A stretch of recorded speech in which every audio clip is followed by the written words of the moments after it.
Hello everyone, welcome to पढ़ाई times. आज हम एसएससी एमटीएस के मैथ्स के क्वेश्चन करने वाले हैं। जैसा कि मैंने एक पोल करवाया था कि आप लोगों में से कितने लोगों की कौन सी सब्जेक्ट की तैयारी नहीं हो पाई है, तो मैक्सिमम बच्चों का जो था कि सर हमारा मैथ्स का जो तैयारी है वो अच्छा नहीं हो पाया है। सो इसलिए मैथ्स के क्लास लेके आया हूं मैं। एक बेहतरीन तरीके से हम पढ़ने वाले हैं। हमारा टारगेट है 25 में से 25 जो है एमटीएस में 25 क्वेश्चन पूछे जाते हैं मैथ के, तो टारगेट यही है कि 25 में से 25 नंबर आए। और आप लोगों को भी पता होगा कि एसएससी ने जो है डेट कंफर्म कर दिया है कि जो आपका एग्जाम है वो जुलाई में ही होगा। तो बहुत ही कम समय बचा हुआ है तैयारी के लिए, लगभग 1 महीने का टाइम बचा हुआ है।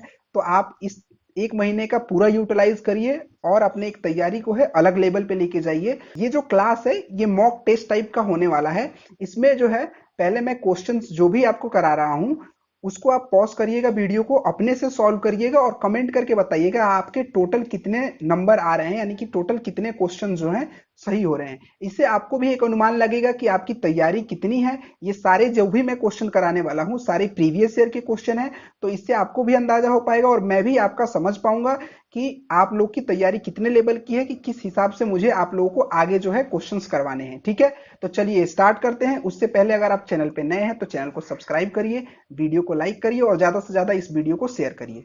चलिए स्टार्ट करते हैं फर्स्ट क्वेश्चन से। पहला क्वेश्चन दिया गया है, दो संख्याओं का अनुपात 10:7 है और उनका अंतर 105 है, तो इन संख्याओं का योग है। योग आपको बताना है। ठीक है, तो दोनों संख्याओं को हम लिख लेते हैं। तो ये मान लिया ए और बी, ये दो संख्याएं हैं। ठीक है, तो उसके बाद इनको हम लिख लेते हैं 10 और 7 के अनुपात में है। अब इन दोनों का अंतर दिया हुआ है। अंतर क्या दिया हुआ है? तो इन दोनों का अंतर दिया हुआ है 105। तो अगर हम इसमें देखते हैं कि 10 और 7 में कितने का अंतर है? 3 का अंतर है, लेकिन ये कह रहा है 3 का अंतर नहीं है, अंतर है 105 का। इससे कितने गुना ज्यादा?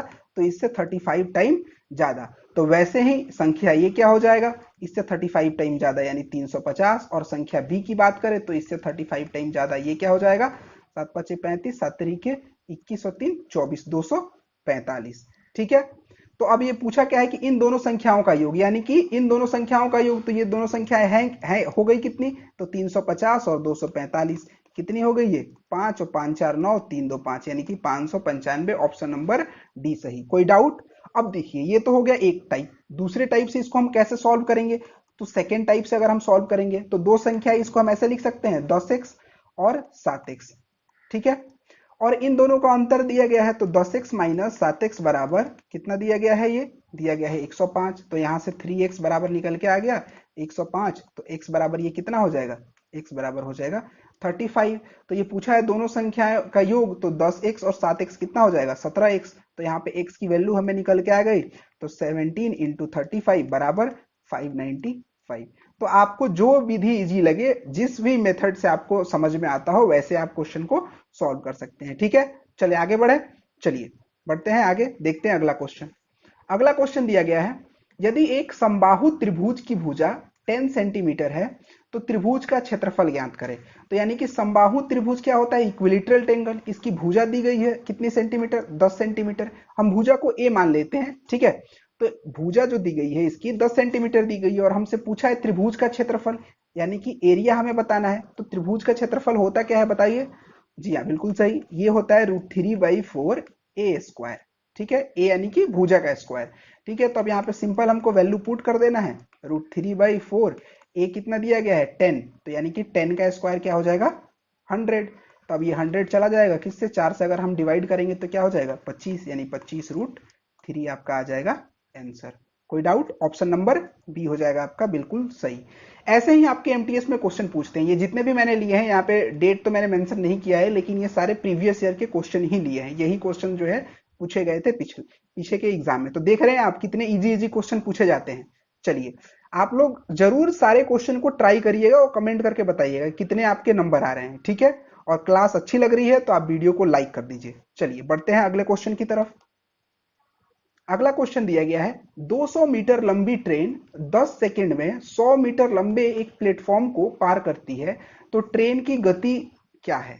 तो देखिए सबसे पहले हम यहाँ पे लिख लेते हैं, ट्रेन की जो है लेंथ कितनी दी गई है? 200 मीटर है। टाइम कितना ले रही है ट्रेन? तो 10 सेकंड ले रही है।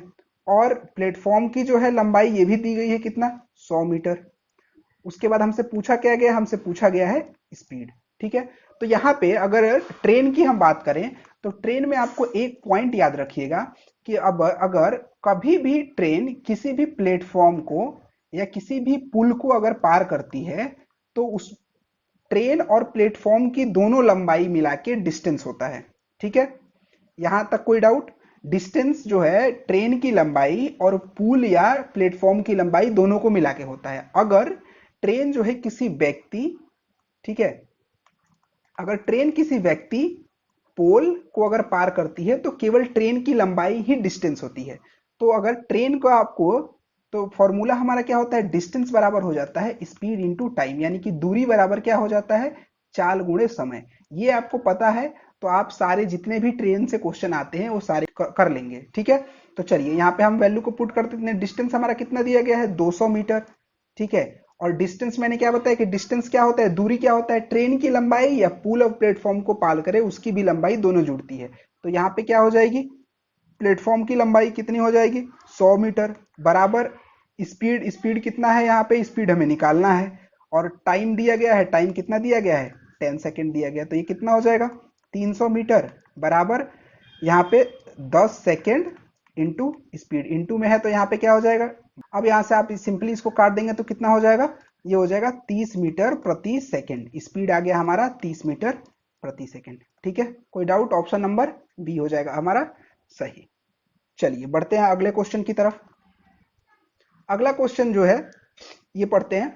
एक एक धनराशि ने 3 वर्ष में साधारण ब्याज पर 450 रुपये ब्याज दिया। ठीक है, जब 5 वर्ष के लिए समान राशि निवेश की जाए तो साधारण ब्याज ज्ञात करें।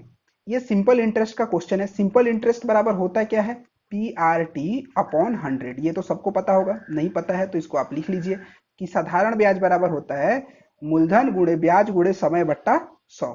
ठीक है, तो अब देखिए यहाँ पे SI जो है 3 साल का।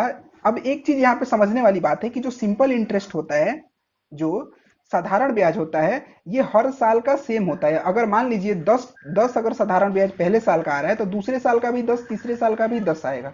ठीक है, तो वैसे ही यहाँ 3 वर्ष का जो है, 3 वर्ष का साधारण ब्याज कितना दिया गया है, 450 दिया गया है। तो एक वर्ष का यहाँ से हम निकाल सकते हैं। तो एक वर्ष का क्या हो जाएगा, 450 बट्टा 3 यानी कि 150 हो गया। एक वर्ष का ब्याज हमें निकल के आ गया साधारण ब्याज। हमसे पूछा क्या है कि जब 5 वर्ष होगा तो उसका साधारण ब्याज क्या होगा, जो है आपका प्रिंसिपल जो है सेम ही रहने वाला है। तो एक साल का हमको पता चल गया कि एक साल का 150 है, तो 5 साल का हम निकाल देंगे। 5 साल के निकालने के लिए 5 से मल्टीप्लाई कर देंगे तो क्या हो जाएगा, 15 पचे 75 यानी कि 750 रुपए। ठीक है, ऑप्शन नंबर ए। समझ गए? चलिए बढ़ते हैं आगे, देखते हैं अगला क्वेश्चन। अगला क्वेश्चन दिया गया है 26, 91 और 117 का महत्तम समावर्तक ज्ञात करना, यानी कि आपको HCF बताना है इनका।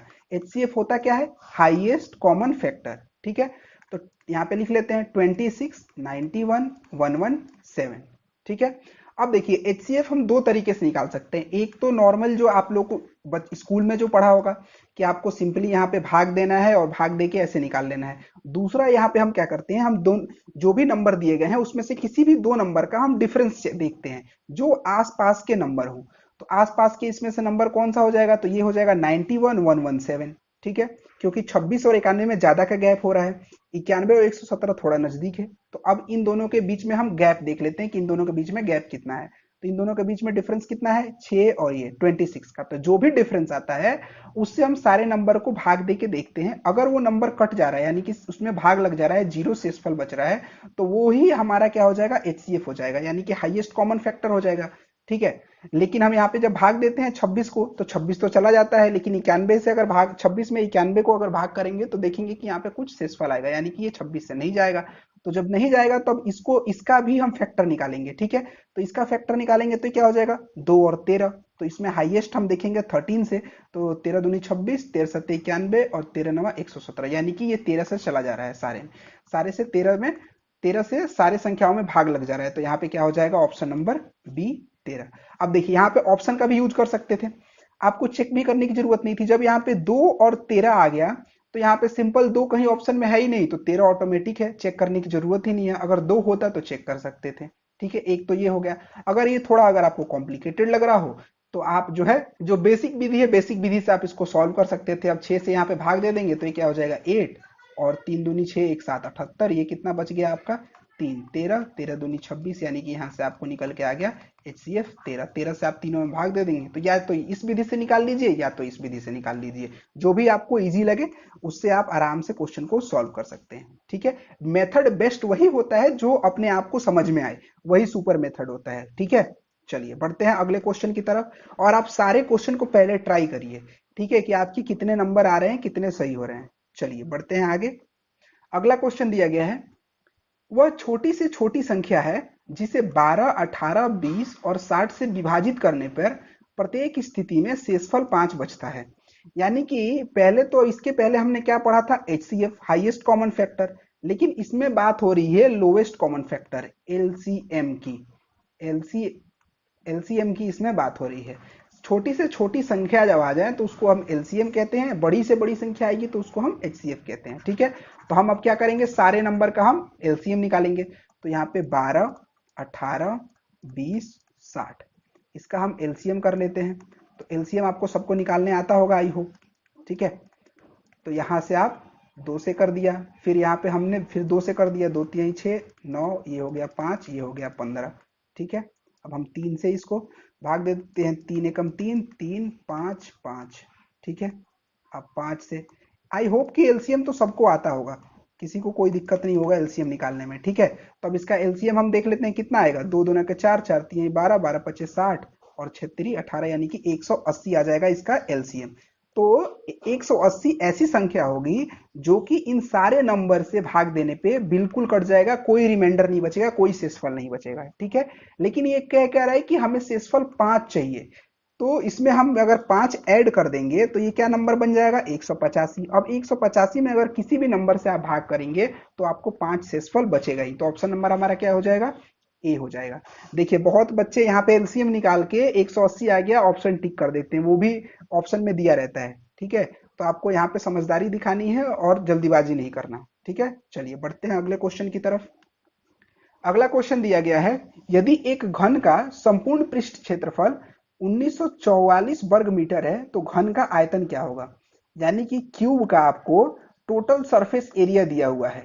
टोटल सरफेस एरिया संपूर्ण पृष्ठीय क्षेत्रफल कितना दिया हुआ है, तो 1944 दिया हुआ है। टोटल सरफेस एरिया होता क्या है, यानी घन का अगर संपूर्ण पृष्ठ क्षेत्रफल की बात करें तो क्या होता है 6 गुणे भुजा स्क्वायर, यानी कि 6a स्क्वायर। ठीक है, बराबर 944। देखिए भुजा लिखने के बजाय बार बार मैं इसको ए मानता हूं। ठीक है, तो 6 गुणे भुजा यानी 6a लिख सकते हैं, ए क्यू भुजा क्यू लिख सकते हैं। समझ गए ना, क्योंकि ये थोड़ा सा आसान हो जाता है लिखने के लिए, सॉल्व करने में भी आसानी होती है। समझ गए, तो अब यहाँ से ए स्क्वायर हम देख, ए स्क्वायर करेंगे तो ये 6 से अगर ये काट देंगे तो कितना हो जाएगा 6 3 18 2 4 800 324। ठीक है, तो 324 किसका स्क्वायर है, 18 का स्क्वायर है। स्क्वायर इधर हटेगा तो यहाँ पे क्या चढ़ जाएगा, रूट चढ़ जाएगा। तो अगर 324 का अगर रूट में हटाएंगे तो कितना हो जाएगा, ये 18 हो जाएगा।